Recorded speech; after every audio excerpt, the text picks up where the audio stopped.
Hello, and welcome back to the channel. In this 10th video of the playlist, we'll talk about Freud thoughts on the mass and the primal horde. So grab your coffee and let's begin. In 1912, I took up Charles Darwin's suggestion that the earliest form of human society was the horde under the unrestricted control of one powerful man. I tried to show that what had happened to that horde had left ineradicable traces in the ancestral history of the human race. I specifically suggested that the development of totemism, which bears within it the seeds of religion, morality, and social organization, has to do with the brutal murder of the chief and the transformation of the paternal horde into a fraternal community. Granted, this is a mere hypothesis, like so many others with which the student of prehistory seeks to illuminate the darkness of primeval times.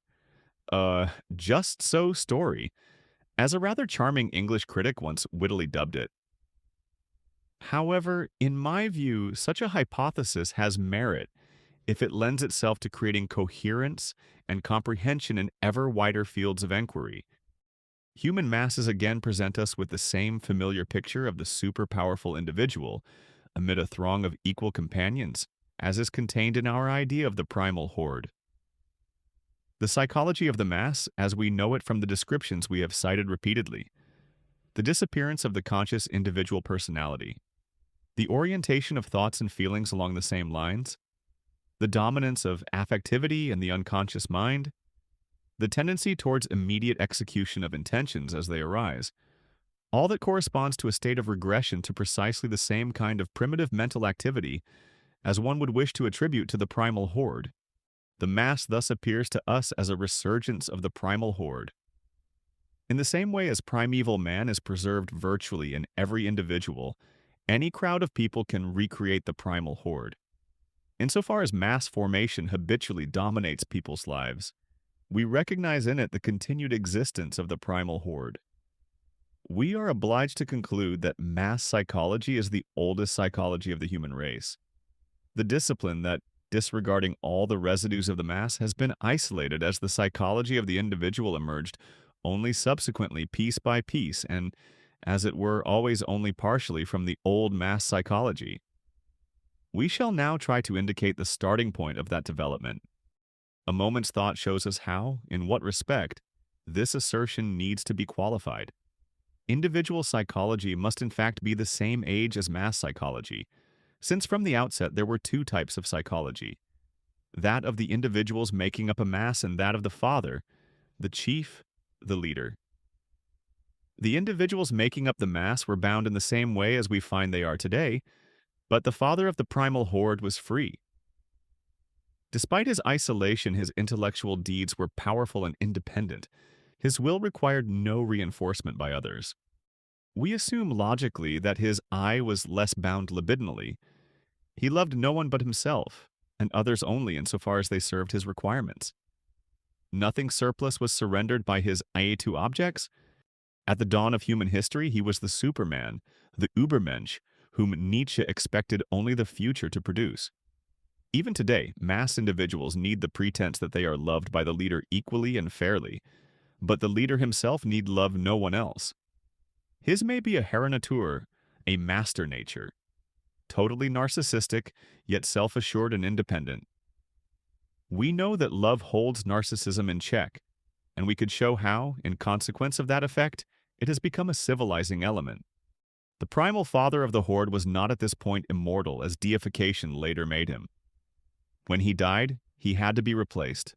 Probably his replacement was one of the younger sons, who until then had been a mass individual like any other. So there has to be a possibility of turning the psychology of the mass into individual psychology. We need to find a set of circumstances in which such a transformation is easily achieved, much as bees are able, when necessary, to turn a female larva into a queen rather than into a worker. We can imagine only one thing here. The primal father had prevented his sons from satisfying their direct sexual tendencies, forcing them into abstinence and consequently into the emotional attachments to himself and to one another that were able to proceed from the tendencies with inhibited sexual goals.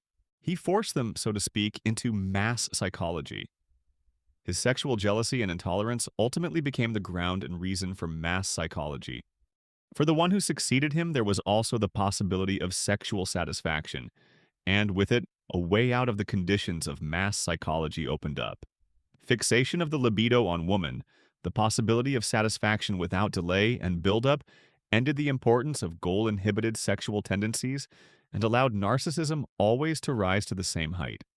Let us highlight as being particularly informative the relationship to the constitution of the primal horde occupied by the organization through which, apart from coercion, an artificial mass is held together.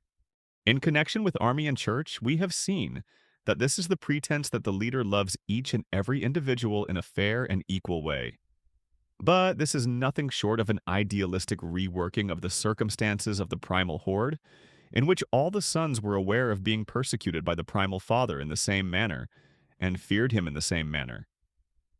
The next form of human society, the totemistic clan, already had this transformation, on which all social obligations rest, as a prerequisite.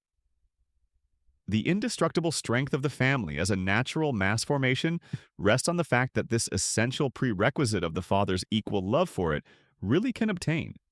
But we expect even more from tracing the mass back to the primal horde. We also want it to give us a clue to the hitherto unplumbed, mysterious element in mass formation, hiding behind the enigmatic words hypnosis and suggestion. And I believe it can do that. Remember, hypnosis has something plain uncanny about it. However, that uncanny quality points in the direction of something ancient and familiar that has undergone repression. Think how hypnosis is induced. The hypnotist professes to be in possession of a mysterious power that robs the subject of his own will, or which comes to the same thing, the subject believes him to be. This mysterious power, still often popularly known as animal magnetism, must be the same as that which, for primitives, constitutes the source of the taboo, the same as proceeds from kings and chiefs and makes them dangerous to approach, mana. The hypnotist, then, claims to be in possession of this power. And how does he manifest it? By asking the person to look into his eyes. Typically, he will hypnotize with his gaze. Now, for primitives, it was precisely the sight of the chief that they found dangerous and unbearable as that of the deity was to be for mortals subsequently. Moses still had to act as middleman between his people and Jehovah, for the people could not bear the sight of God, and when he returned from God's presence, his face shone. Some of the mana had been transferred to him, as in the case of the primitive's medium. However, hypnosis may be caused in other ways too, which is confusing, and has given rise to some unsatisfactory physiological theories. It can result from staring at a shiny object, for instance, or listening to a monotonous sound. The fact is, such procedures serve only to divert and grip the conscious attention. The situation is the same as if the hypnotist had said to the person, "I want you now to concern yourself solely with me. The rest of the world is utterly without interest." Of course, it would be technically inappropriate for the hypnotist to say any such thing.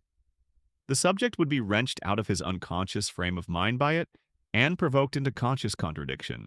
But so long as the hypnotist avoids directing the subject's conscious mind towards his intentions and the subject immerses himself in an activity in connection with which the world inevitably does appear uninteresting to him, a situation arises in which the subject really does concentrate entirely on the hypnotist, falling into the attitude of rapport, of transference vis-a-vis the hypnotist.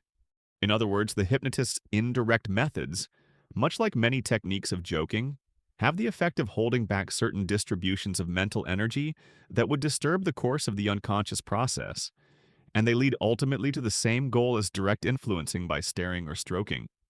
Ferenczi rightly discovered that with the sleep command often given to induce hypnosis, the hypnotist is putting himself in the place of the subject's parents. Ferenczi believed two types of hypnosis should be distinguished: an unctuously appeasing type, which he ascribed to the mother image, and a threatening one, which he ascribed to the father.